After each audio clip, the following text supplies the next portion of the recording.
So that's it for the memes today. I do count that as a meme. We'll move on now to actual news stories. Let's see what I've got in on the dossier.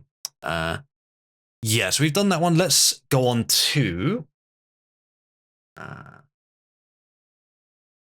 what's this? Yeah, we could do some smaller stories. Let's have a quick vote. Chat, press 1 to start with big stories. Press 2 to start with some small but funnier stories. See you soon. All right, that's mostly 2s. We're going to go with the Snap Polls decision. Let's see if I can get Twitter to work. Yes, it's working now. Good. So, you have probably all heard of the new Assassin's Creed game. Now, who the hell cares? True. However, in terms of, like, I'm not invested.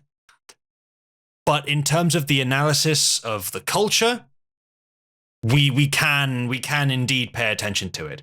I'm not invested in the Assassin's Creed series. I'm long past that point. But I am interested in what people do. And this is an example. Assassin's Creed Shadows, set in Japan, which many people have been wanting for a long time. You might think, well, the characters would be Japanese then. But no. The main character is black.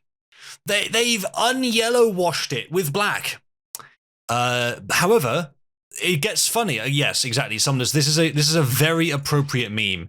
The whole fucking one of the main premises of the original Assassin's Creed was that your guy wears this sort of hood and cloak, which allows him to blend in with these specific like pilgrim monk characters in the Middle East at the time. I'll tell you this from Assassin's Creed 1.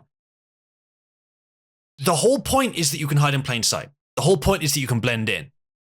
The whole point is that you don't always have to kill every single enemy who after you get spotted. You can either blend, you can hide, you can run far enough away, or you can blend in. These all work.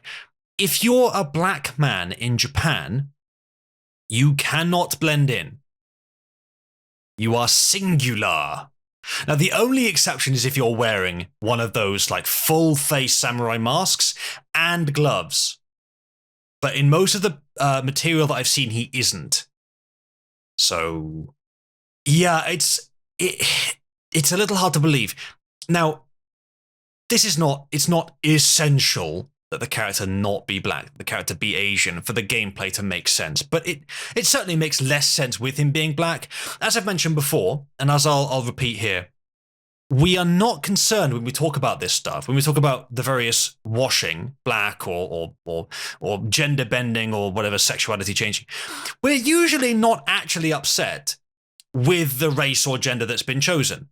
Sometimes we are because the character should be a particular look and it's been changed. Sometimes that matters.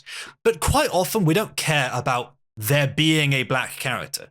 Even sometimes of the main role being black. If you made an Assassin's Creed game set in North Africa and the character was black, no one would care, which is what happened when they did that. But the fact that it's set in Japan and it's black, the problem with it is not the race or the gender, usually. The problem with it is that sometimes it's inauthentic and makes it less believable, but it's also that it indicates the product will be bad. Because the kind of person who would switch the race or gender or whatever of a character arbitrarily is the kind of person who has no talent. And I wouldn't have made that claim so certainly, say 10 years ago. I would have begun to be aware of that 10 years ago. But as of at least 5 years ago, no, the correlation is so strong that there's almost no examples. In chat, can you think of any examples where like in the last 5 to 10 years where one of the main characters had their gender or race swapped and yet the product was still good? It probably has happened, but it's the vast minority. So that's the concern. Like, as I said, aside from issues of authenticity and immersion, aside from issues of changing a character so that it doesn't look like it should, for expectations for people that like the series already, those reasons are valid, but they're not always applicable. What's always applicable is that if you are doing this shit, it indicates you are talentless, because the correlation for that is so strong that it's basically for certain. So if you'd like Assassin's Creed, you probably won't like this one. As Pax says, it's not arbitrary, it's intentional. Yes. What I'm saying is that arbitrary as far as what they'll admit, or arbitrary as far as there is no pragmatic reason. But yes, the real reason is usually that they are ideologically possessed, but occasionally the real reason is because they are ideologically determined to do demagoguery. So they're doing it deliberately, knowing that it will make the product worse, but knowing that it will also erode the culture that it's being imposed on. Now, there's more to it, because apparently, blackwashing the main character was not the original intention. From Grums on Twitter, so Ubisoft apparently changed Assassin's Creed Shadows, throwing away the original story, and instead running with Yasuke, or is that how his name is spelled? An obscure black retainer of Nobunaga as front and center. So as I understand, chat, and you guys let me know if I'm mistaken, the character, the black character, there's no historical record whatsoever of him being a samurai. He was a servant, or perhaps pet, of a samurai. I don't think there's even any historical record that indicates he was combat trained. An Ubisoft writer who worked on the game says the original story was completely different. This gels with what employees at Ubisoft tell me, says Grums, that Ubisoft is completely locked down with DEI, didn't earn it, and is the most oppressive studio to work at, as DEI is everywhere. Yasuke himself is a footnote in the Nobunaga story. Nobunaga was fascinated with the color of his skin, and he was kept as a retainer until Nobunaga was betrayed and slain. Yasuke fought part of that battle but surrendered and was imprisoned. Not much is known about him, but Ubisoft decided to run with it anyway. Okay, so there is historical record that he knew how to fight, but whether he knew how to fight with a sword? Who knows? A weapon carrier, says Shinson. He ran from his first battle, says Pax. Yasuke. I don't care. Basically a pet caddy. Curiosity. Yeah, that's what it sounds like. And like, I'd have no particular desire to make this true.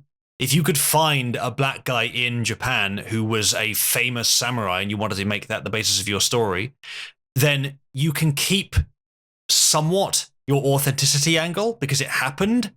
It's still a bit of a long shot, but it still indicates that you care so much about the race that you're probably talentless. You know, so, but the fact that it probably is not authentic even for this one example, it retains that problem of the inauthenticity and the immersion ruining. I mean, you're making video games for people who want to get into the world and get into the story.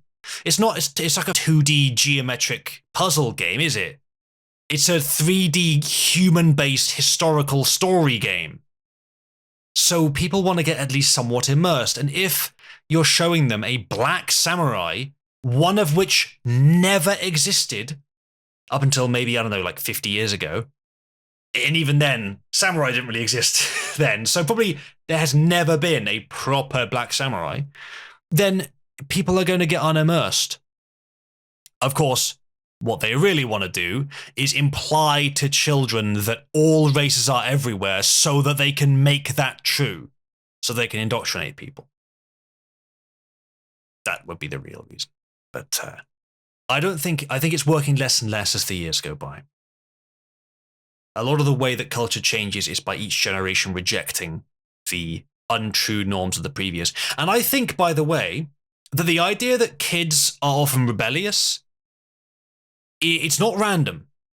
I suspect that kids are often rebellious specifically where the ideas being imposed upon them in some way don't gel with reality or don't gel with their own personal experiences. I think that if you have true beliefs and they are genuinely true and they're good and useful beliefs, your kid is going to be less likely to rebel, probably much less. I don't know that for sure. It's a hypothesis. But for that reason, I suspect that the social justice stuff will generation over generation be more difficult to impose on kids and they will rebel more against it. I'm not sure about that though. We'll see. Kieran says, a samurai is a noble social class akin to a British knight, yes, of old but far more hereditary. Japan has a list of all foreigners granted the title, and it has no record of Yasuke in the 9 total names. Samurai equals just a cool guy with a katana is a modern pop culture thing. Yeah, I understand that. He wouldn't have to be a literal samurai, as in with titles and with land and whatever, to be a playable character in this game. However, they probably are claiming that he's a samurai or implying that he was a samurai. That would be a more minor distinction. If he was in fact a trained warrior in the samurai style of combat, that would be acceptable. As long as they don't call him samurai, but again, that's a less bad inauthenticity. But the fact that he possibly wasn't even that does make it a lot harder to believe, yeah. Zeman says they do claim he was a samurai. Then, yeah, that's much harder to believe. Ronald says, don't see many Mormon kids, for example. There may be something to that, yeah. Maybe something to that. So, yeah. Don't be afraid to, I wouldn't necessarily say that impose. I suppose impose is close enough. Don't be afraid to impose your ideas on your kids. Obviously, give space for them to think for themselves and make sure you can justify your ideas. But they're your children, if you have children. They're your children, they're your genetic line, and your genetics led you to your beliefs. So there's something about it which was self-justifying. So don't be afraid to impose your beliefs upon your kid. And that, unfortunately, goes for our opponents too. Their genetics led them to their beliefs, so they kind of have the right to do that as well. Even to some extent they should, but we regret it, and we would prefer the kids when they're older choose something different. But don't be shy of imposing your beliefs on your kids, but certainly be ready to justify them if the kid disagrees. And be sure that your beliefs are true and useful. So, yeah. Pack says, apparently samurai were mostly archers. Interesting. Perhaps like British longbowmen. Or the longbowmen were not lords. Kieran says, yeah, that's the claim they're making. Outlets already walking back on it. Plus, the guy was only around for slightly over a year, and by most accounts could barely speak Japanese, so the idea of him being some super samurai trained soldier is BS. Yeah, it doesn't sound good. So, yeah. I don't know. As I said, it's not a huge problem in terms of authenticity. If you want the kind of game they've made and you don't really care about race, it's not much of a problem. But it probably is going to suck because of the kind of person who would do this is the kind of person that can't write. And of course, if you care about historical authenticity in the Assassin's Creed games, and it has historically been relatively authentic, then it's already pretty much ruined. So the story was apparently different. So let's see if we can find anything else about this. So it's not just a black woman. There's also a black man, sorry. Also a Japanese woman warrior. So yeah, female warriors are pretty rare in history.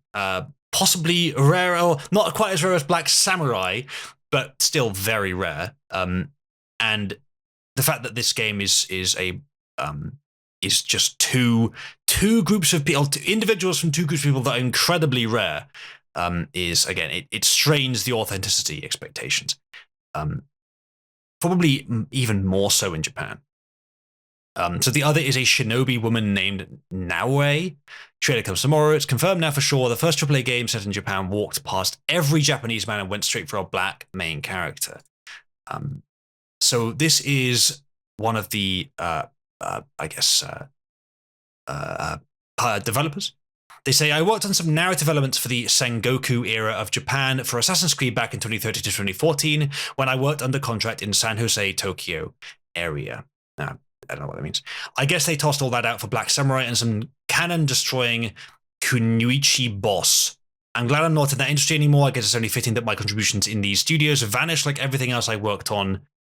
His brief synopsis of the original story. Okay, so this is a decade ago. So it may be that they had this story on the back burner for 10 years, or it may be that this story was completely lost and abandoned and they didn't even care, and then they started again. Probably the latter is more likely, actually. So the idea that this was originally the story and then it was discarded seems somewhat unlikely, but I'll give this a quick read. This is what they originally wrote. The plot focused on the young monk Yamauchi Taka as a playable ancestor. Taka means hawk, to coincide with the then naming convention of every playable hero being named after a bird of prey. No idea if that changed with all of these newer disjointed games that no longer have Desmond as the core hero that band everything together.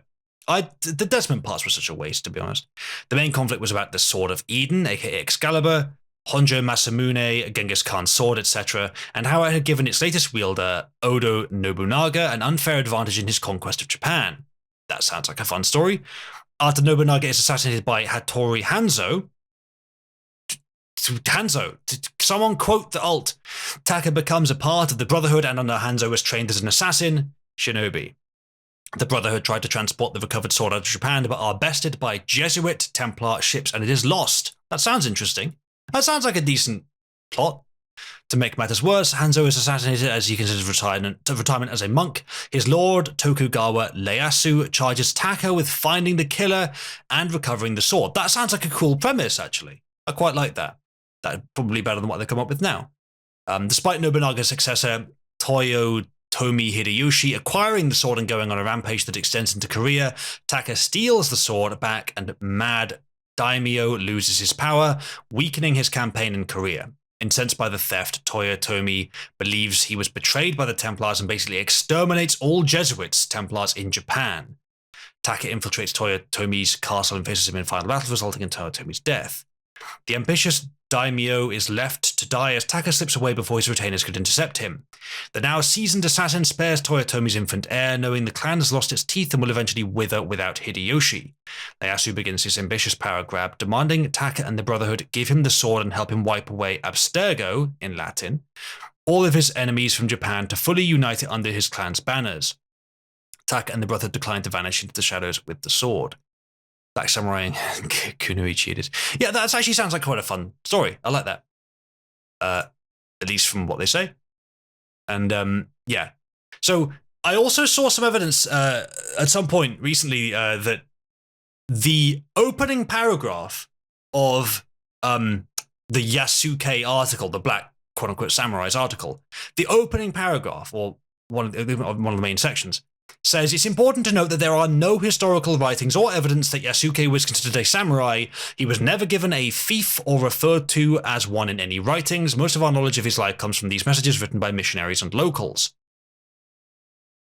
That was removed, apparently, by someone. I don't know if it was later added back on, but apparently removed. So some people are very dedicated to this, as you would expect.